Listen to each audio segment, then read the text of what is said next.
یک حادثه بسیار عجیب است.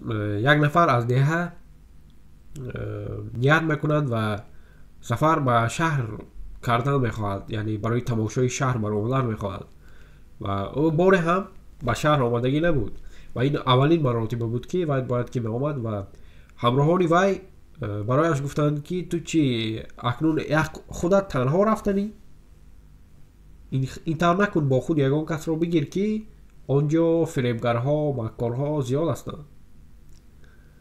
و اینجا گپ در سری آن است که دوستان، و هنگامی که انسان تنها سفر میکند یک خودش، این وقت شیطان، وسواس شیطان بر بالای شما زیاد است و اعتبار آنه که احتمالات آنه که شما به یگان مشکلی دچار میشوید زیاد است، زیرا شما تنها میمانید و یگانه چیزی که شما را از کارهای بد ایمن نگاه میدارد این ایمان شما است. و حتی اگر یک لحظه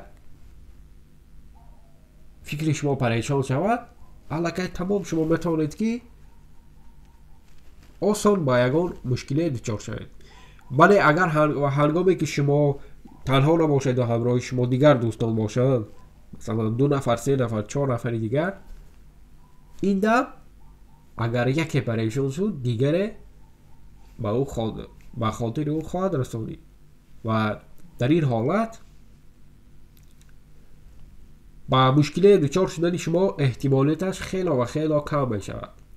و آن نفری که میخواست به شهر رود بگوید که نه، من یک خودم میروم، چی آنها کم خداشان، من آنها رو فریب خواهم داد و همین طور به شهر می آید.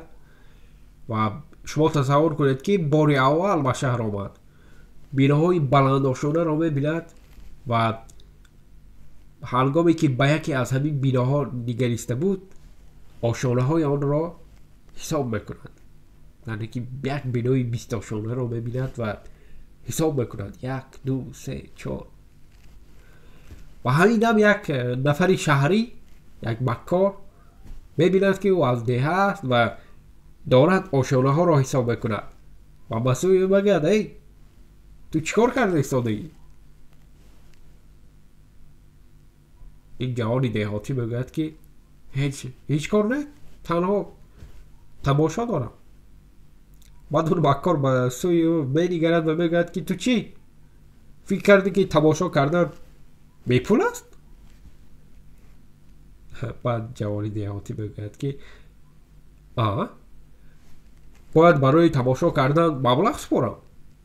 میگوید که بله، هر یک آشانه ای که تو دیدی برای دیدنت 1 سامان باید بسپاری. چند آشانه را دیدی؟ یعنی برای هر یک آشانه 1 سامانی پرداخت. بعد این جوانی دهاتی میگوید که من تنها 3 آشانه را دیدم. تمام.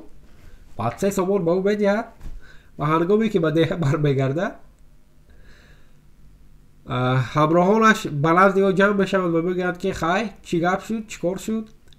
بعد این میگوید که من میگوید در شهر یک کس را فریب دادم. اینها میگوید که چی خیر؟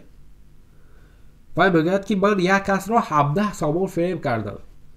چگونه؟ من میگوید همه 20 آشانه را دیدم، لیکن تنها برای 3 تاش مبلغ سپاریدم. خداوند نگهبانتان باشه دوستان عزیز.